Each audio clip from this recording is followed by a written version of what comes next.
Farida Khelfa sort son livre, Une enfance française, le 17 janvier 2024.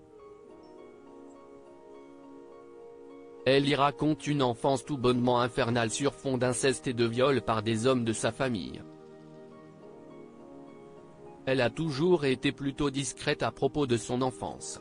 Farida Khelfa a débarqué à Paris, à l'âge de 16 ans, et a rapidement fait carrière dans le monde de la mode. Mais comme elle le raconte dans son livre autobiographique, Une enfance française, qui paraît le 17 janvier 2024 aux éditions Albin Michel, elle a vécu l'enfer au sein de son foyer familial situé aux Minguettes, dans la banlieue lyonnaise. Si est un portrait effrayant qu'elle dépeint dans ses pages.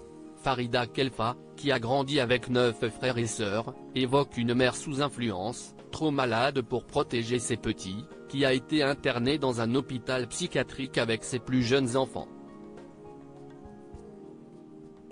Son père, lui, était violent, incestueux, illettré et raciste, anéanti par la vie. Alcoolique, il se scarifiait le visage.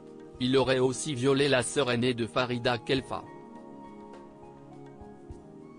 J'ai malgré tout une dette envers mes parents, explique-t-elle dans les pages du magazine Elle. Je leur dois la vie. Mais pas le pardon. Pardonner m'est impossible. Le long chemin de l'immigration est un lourd héritage, j'ai dû m'inventer contre eux, contre tous ceux présents sur ma photo de famille. Farida Khelfa a subi des abus sexuels avant l'âge de 7 ans de la part d'un autre homme. Si est son oncle paternel qui, pendant les vacances, hantait les matelas surpeuplés et choisissait à sa guise. Tout est encore douloureux. Je ne sais pas si je ne peux pas ou si je ne veux pas en parler, assure l'épouse de Henri Seydoux à Paris Match. J'ai mis longtemps à trouver les mots. Je ne souhaite pas appartenir à cette histoire-là et je ne sais pas comment la raconter. Mais elle fait partie de moi et, à 7 ans, les premières angoisses de mort sont survenues.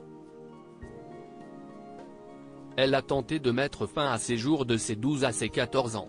Puis Farida Khelfa a sorti la tête de l'eau en prenant son indépendance et a su trouver la force de créer sa propre famille. L'ancienne reine des nuits parisiennes souhaitait, d'ailleurs, garder toutes ces histoires pour elle, dans un coin de sa tête. Elle explique, toutefois, avoir eu un déclic à la mort de sa mère. Retrouvez l'interview de Farida Khelfa dans le magazine Paris Match, N°3897 et dans le magazine Elle, N°4073, du 11 janvier 2024.